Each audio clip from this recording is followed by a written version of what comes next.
कुपिपक्व विज्ञानियम।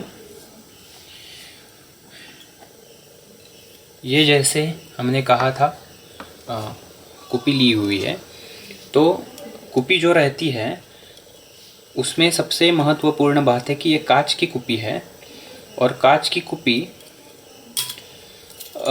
अग्नि इतना सहन नहीं कर पाएगी। वो अग्नि में फूट सकती है या फिर पिघल सकती है। तो उसको अग्नि सहत्व देने के लिए अच्छी एक विधि और बहुत सिंपल विधि रसशास्त्री आचार्य जो थे उन्होंने दे के रखी हुई है, जो बहुत ही कारगर साबित होती है। इसके लिए सिंपल टेक्निक यूज़ किया जाता है जिसको आजकल हम मात कापड़ या कप्पड़ मिट्टी कहते हैं।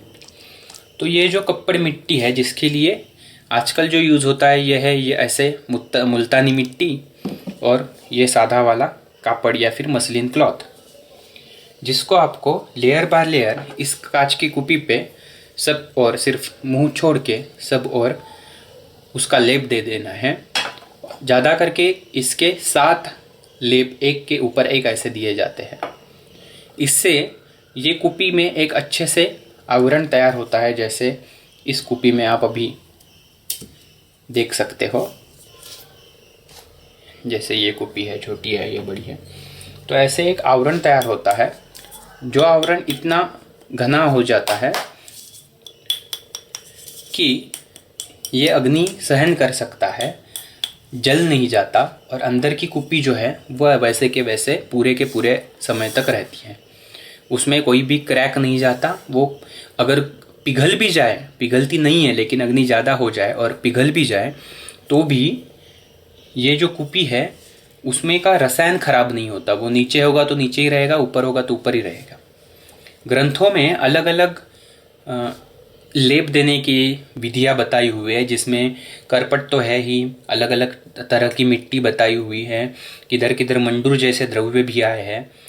ऐसे अलग अलग तरह की मिट्टी ग्रंथों में आई हुई है। कुछ जगह पे लवण का यूज़ भी आया है, कुछ जगह पे अलग अलग पत्थर भी उसमें चूर्ण करके डालने को बोले हैं। लेकिन इतनी आजकल करने की नहीं पड़ती। जो हम कुपिपक्व रसायन आजकल बनाते हैं वो चाहे मकर ध्वज जो 72 घंटे के लिए चलता है वो क्यों ना हो, मिट्टी और कपड़ की हुई कुपी ही काफ़ी हो जाती है।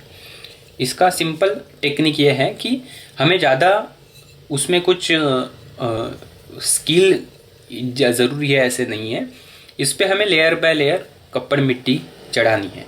आप अलग अलग लोग अलग अलग तरह से चढ़ाते हैं। कोई 4 पीसेस बना के चढ़ाते हैं, कोई पूरा राउंड करते जाते हैं, कोई सीधा लगाते हैं। कैसे भी लगाओ लेकिन अच्छे से सब जगह पे सम भाग में लगना चाहिए। सबसे इम्पोर्टेंट चीज़ जो बॉटम है वो बॉटम में अच्छी कपड़ मिट्टी होनी चाहिए। थोड़ा कम ऊपर कम भी हो तो भी इतना कुछ तकलीफ नहीं है, नीचे अच्छी होनी चाहिए। अगर दूसरी जो कुपी बताई थी वैसे अगर कॉनकेव वगैरह सरफेस है तो ये पूरा भर देना चाहिए। जैसे ये जो बॉटल है ये कॉनकेव सरफेस वाली है, लेकिन ये अभी पूरी देखेंगे आप प्लेन हो चुकी है मिट्टी कपड़ करके। तो ऐसे होनी चाहिए और सब जगह से देखेंगे प्लेन होना चाहिए। अच्छे से मिट्टी और कपड़ लगाना चाहिए। तो पहले हम इसको सिर्फ मिट्टी लगा के ऐसे ले सकते हैं।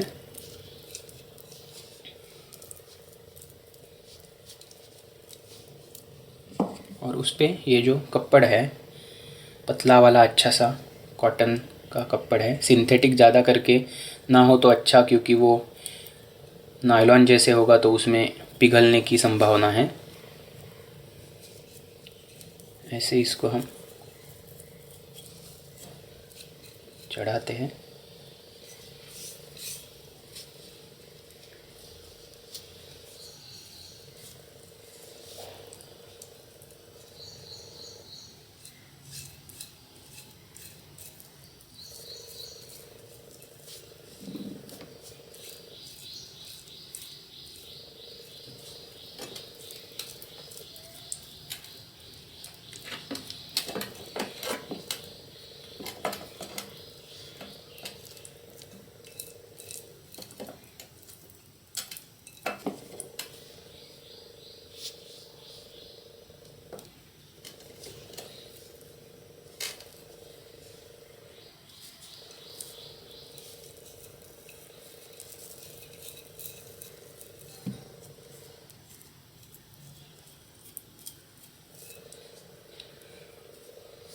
ऐसे हमें एक के ऊपर एक 7 लेयर लगाने हैं।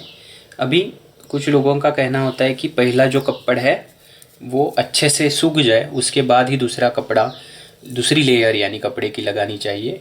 अभी ये वैसे करेंगे तो उसका फ़ायदा ये रहता है कि में कुछ एयर बबल ट्रैप नहीं हो पाएगा बीच में, जो शायद कूपी पकवा में तकलीफ़ दे। लेकिन हमने देखा हुआ है कि ऐसे ही करना चाहिए, ऐसे कुछ नहीं है।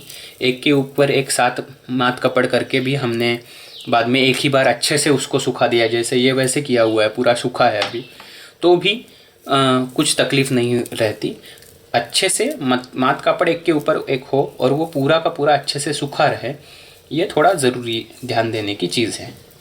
तो ऐसे हमने अभी कर दिया उसको। अभी जो बाजू में जगह बची उसको भी कर देंगे।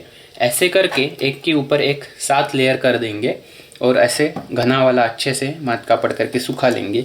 तो ये कुप्पी हम कुप्पी पकुआ रसायन निर्माण के लिए इस्तेमाल कर सकते हैं।